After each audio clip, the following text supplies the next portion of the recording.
Saludos y bienvenidos un día más, amigos, a nuestro tiempo devocional. Hay una conocida marca una conocida empresa de ventas por internet que tiene uno de sus lemas, dice, date un capricho. Y esto se basa en que generalmente tú haces una lista de deseos, una lista de cosas que te gustaría comprar y las guardas ahí. Y luego el sistema te va recordando que puedes darte un capricho, que deberías darte un capricho. Hoy date un capricho. Esta palabra capricho quiere decir algo que no es imprescindible, algo que no es absolutamente necesario, que no es radicalmente necesario, pero que tú deberías tener. Es una manera de crear una necesidad, lo que se llama comúnmente antojo, porque las cosas, aunque sean buenas, se pueden convertir en algo que nos separe de Dios. Estábamos hablando ayer de los malos deseos, de los deseos pecaminosos, de los deseos de hacer lo malo, de desear lo malo, de anhelar aquellas cosas que Dios no quiere para nosotros. Pero ¿qué pasa con esos deseos de cosas que aparentemente no son pecaminosas, que no son malas en sí, pero que pueden también apartarnos de Dios y que son también un deseo desequilibrado que nos puede conducir a la rebelión contra Dios? Eso fue lo que le pasó al pueblo de Israel. El libro de Números, en el capítulo 11, en el versículo 18, Dios se enfada con su pueblo porque el pueblo en el desierto, la vida es dura, falta agua, falta comida, tienen que andar por la fe y entonces ellos, deseando comer carne, ya están hartos del maná, se quejan contra el Señor, se quejan contra Moisés, contra Aarón y terminan por rebelarse contra él porque dice, ojalá que nos hubiésemos quedado en Egipto. La vida nos iba mejor allí, ojalá que comiéramos las ollas de carne que comíamos allí. Nos iba mucho mejor en Egipto que no en el desierto, camino de una tierra donde tenemos que pasar tantas calamidades. Era mucho más cómoda y fácil la vida de Egipto. El deseo de ellos de algo legítimo les había llevado a apartarse de Dios. Y esto es lo que nos enseña la palabra, porque muchas veces nos advierte el Señor que podemos desear cosas legítimas, cosas que en sí son buenas, saludables, y desearlas tanto que al final nos apartemos del mismo Dios que nos las da. Pensemos, por ejemplo, en la comida. Está muy bien tener comidas y tener celebraciones familiares, pero muchas veces esas comidas y celebraciones familiares son más importantes que Dios mismo. Cuando coincide que nos invitan a una celebración familiar, ahora que podemos retomar ya esas celebraciones familiares, y coincide que tenemos el compromiso o tenemos también la cita de reunirnos en oración con los hermanos, reunirnos en el culto a Dios, ¿qué vamos a hacer? Deseamos estar con la familia, deseamos compartir una buena comida, deseamos compartir algo, todo eso está muy bien, pero al final, ¿cuál es la decisión que vamos a tomar? Por supuesto, claro está, ¿qué decisión vamos a tomar? La decisión, ¿cuál? ¿Cuál tomas? Claro, por supuesto. ¿Cómo vas tú a dejar a tu familia por un momento? ¿Cómo vas tú a renunciar a ese cumpleaños, a ese compromiso familiar? ¿Cómo vas a renunciar tú a ese capricho, a ese antojo, a esa necesidad creada que no es? Y Dios puede esperar, ¿verdad? ¿Verdad que sí? Dios no se va a ir, pero el cumpleaños es muy importante. ¿Qué es lo que está pasando con esa decisión? Estoy hablando irónicamente, claro está. Está pasando que algo legítimo, como es el amor al prójimo, como es el amor a la familia, se está anteponiendo ante el amor a Dios. Y mira lo que Jesús dice. El que ama a su padre o a su madre, o a su hijo o a su hija, más que a mí, no es digno de mí. Y las prioridades que tenemos en nuestra vida nos muestran dónde está nuestro verdadero amor. Si las prioridades siempre nos muestran dónde está nuestro corazón, donde esté vuestro tesoro, ahí estará vuestro corazón. Lo que primero es para nuestra vida muestra realmente dónde está nuestro corazón. El pueblo de Israel recibió una disciplina del Señor diciendo, no vais a comer un día o dos solamente carne, sino que un mes entero hasta que os salga de las narices, porque menospreciasteis al Señor y llorasteis delante de Él diciendo, ¿por qué o para qué salimos de Egipto? Debemos tener cuidado con nuestra ingratitud y debemos tener mucho más cuidado con los deseos legítimos, con las cosas buenas que a veces se convierten en el peor enemigo de las cosas excelentes. Si ponemos primeramente el reino de Dios y su justicia, Él nos va a dar consigo también todas las cosas.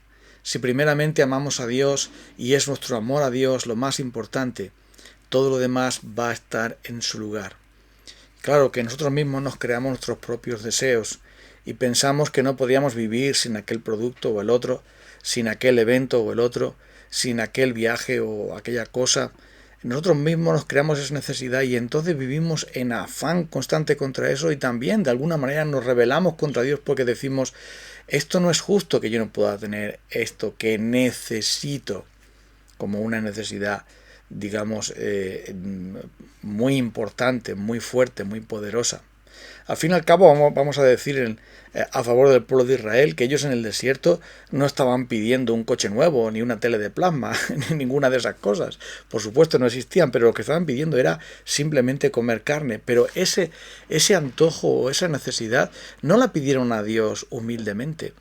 Seguramente Dios se lo hubiera dado. No se lo pidieron al Señor en fe, en confianza y en anhelo de que el Señor proveyera, igual que había provisto del maná, también la carne, que eso el Señor lo hubiera dado, sino que lo hicieron en abierta rebelión contra Dios, porque diciendo, Dios no nos trata bien.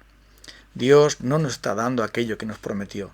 Dios es demasiado duro y severo con nosotros, es demasiado exigente. Lo que Dios nos pide es algo demasiado fuerte y por lo tanto nosotros vivíamos mejor antes. En el fondo de sus corazones esa incredulidad y esa rebelión estaba. Y también pasa con nosotros los cristianos, ¿no te parece? En el fondo tenemos esa incredulidad contra el Señor, porque decimos, verdaderamente Dios está cuidando de mí, verdaderamente Dios me está proveyendo, cuando tengo esta necesidad y la otra y la demás allá. Y también pensamos en nuestra rebelión, oye, pues cuando era yo alguien que no era creyente, parece que vivía mejor, parece que tenía más tranquilidad, parece que tenía un mejor empleo, que las cosas en la familia iban de una manera más conveniente, que había menos luchas y batallas, que las cosas podían funcionar mejor. Y entonces esa es la voz de la incredulidad y la voz del enemigo diciendo, ¿de qué te sirve seguir al Señor si te da un desierto, si te da algo insulso como el maná?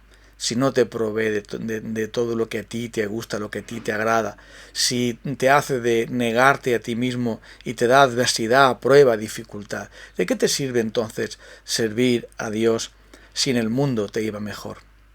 Entonces, tenemos que recordar que nosotros vamos camino a la tierra prometida y que Dios, que es generoso, siempre provee lo mejor. Cuando finalmente el pueblo de Israel llegó a la tierra prometida y vieron que de verdad era una tierra donde abundaba la leche y la miel, donde Dios les iba a dar abundantes cosechas, que Dios iba a cuidar de ellos, que Dios iba a bendecirles, siempre y cuando permanecieran en fe.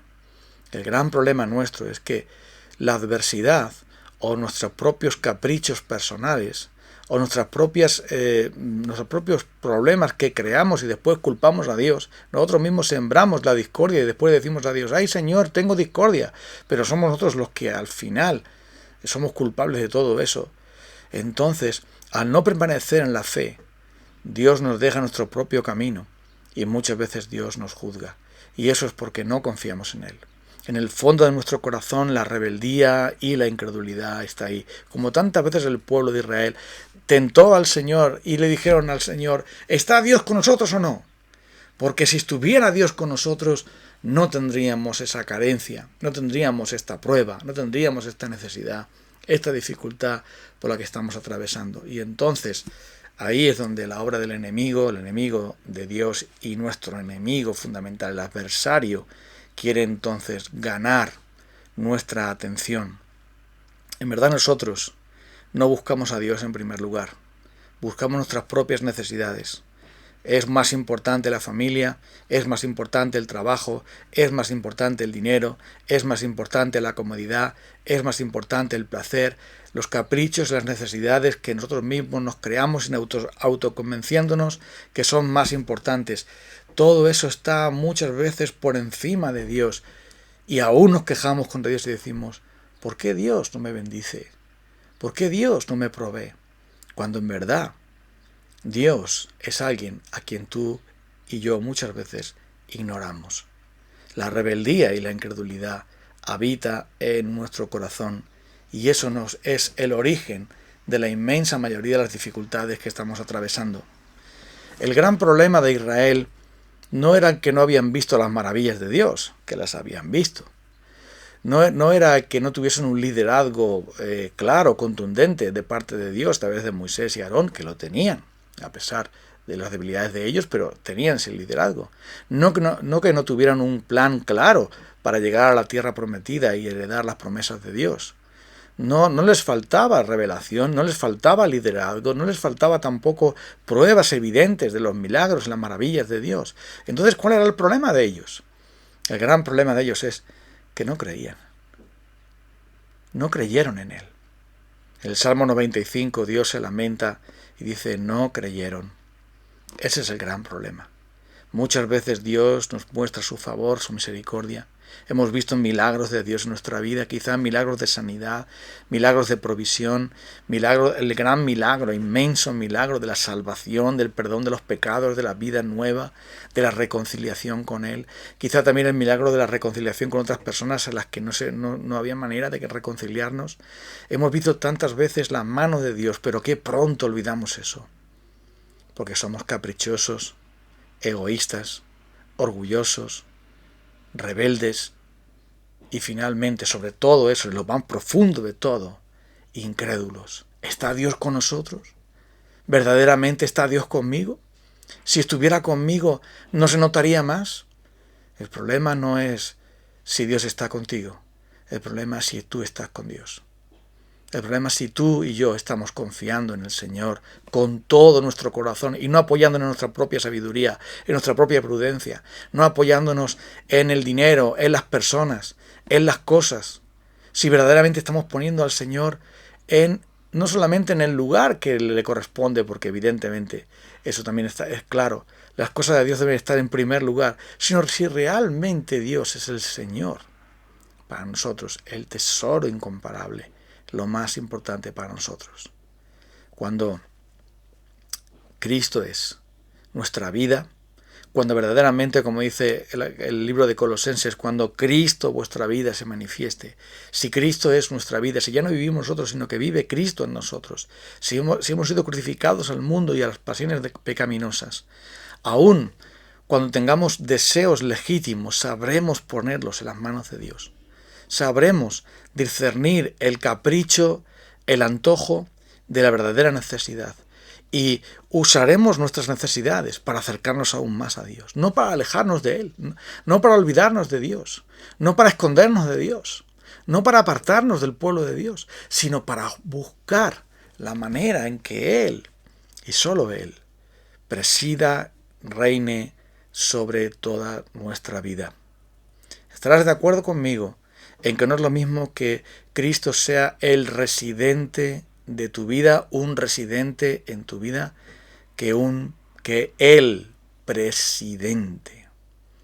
Sí, podemos decir que Cristo vive en nosotros, pero en verdad Él preside y reina por completo como Señor en nuestra vida, porque mientras que nosotros pongamos las cosas por encima de Él, mientras que nosotros encontremos tiempo para todo menos para Dios, mientras que nosotros estemos poniendo primero las cosas y las personas antes que el Creador que nos da a las personas y a las cosas, mientras que estemos haciendo eso, estaremos en rebelión y en incredulidad contra Él y no nos va a ir bien.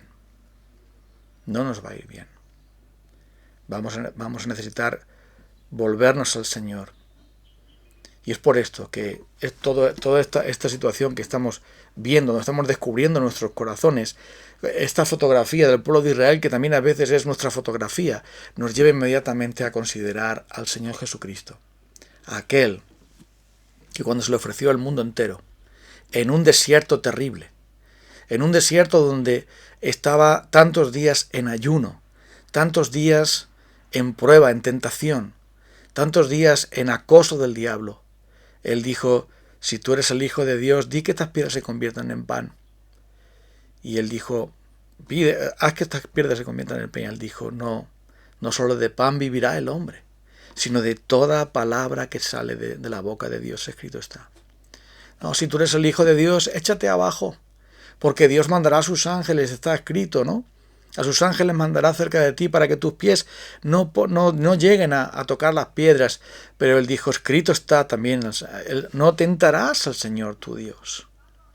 Y finalmente cuando le ofrece el mundo y todas las glorias del mundo, nuestro Salvador muerto de hambre, nuestro Salvador en presión, nuestro Salvador en pobreza, nuestro Salvador en ese desierto terrible y horrible, esos 40 días, se le ofrece el mundo entero solamente si me adoras, solamente si te postras delante de mí, no tendrás necesidad de ir a la cruz, simplemente yo te daré los reinos que me han sido dados a mí. Y el Señor Jesús le dice, apártate de mí, Satanás, al Señor tu Dios adorarás y a Él solo servirás. Menos mal que Cristo venció al diablo con todas sus tentaciones. Cristo venció al hambre, venció la sed. Menos mal que Cristo, nuestro Señor Jesucristo, venció toda necesidad, renunció a todos los poderes del mundo, esperando que el Padre le diera todas las cosas en su tiempo. Siguiendo, creyendo y confiando en que no solo de pan vive el hombre, que no debemos tentar al Señor, nuestro Dios, desafiándole, ¿está Dios conmigo o no está Dios conmigo? Y que no debemos aceptar el placer del mundo y buscar las cosas del mundo como aquí hicieron los hebreos diciéndonos, mejor nos iba a la esclavitud de Egipto, por lo menos comíamos bien. No hagamos tal cosa. Nuestro Señor Jesucristo ya venció por nosotros. Nosotros fracasamos una y otra vez, pero Él venció y por eso podemos venir a Él hoy en arrepentimiento y fe una vez más. Por eso podemos venir y acercarnos al Señor ahora y decirle sencillamente que nosotros nos acogemos a su victoria, reconociendo nuestro fracaso, nuestra incredulidad, nuestra rebelión contra Él, reconociendo nuestro egocentrismo, nuestros caprichos y antojos, y renunciando a ellos, para poner al Señor el reino de Dios primero, para que así nosotros podamos hacer como el Señor Jesús, quien dijo, no solo de pan vive el hombre.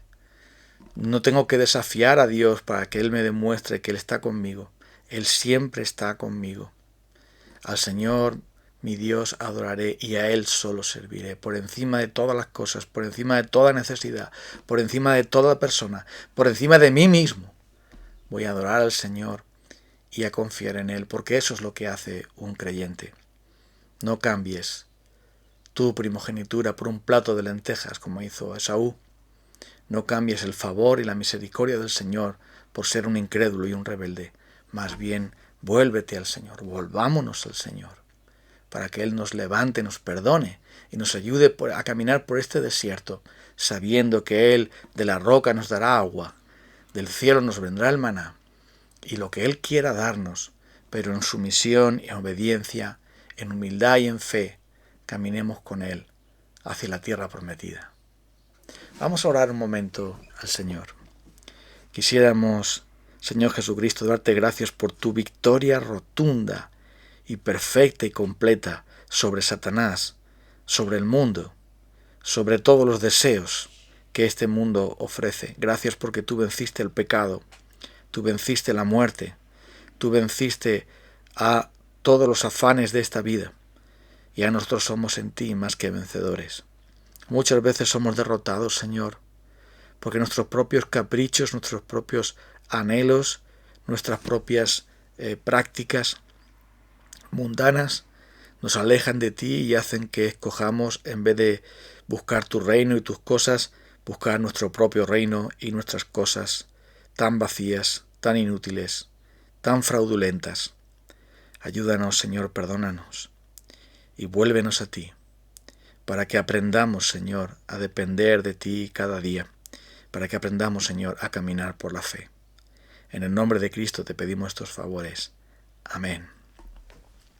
Bueno, amigos, estamos juntos mañana, si el Señor lo permite, que tengáis un buen día. Caminemos por fe y no por vista. Hasta mañana.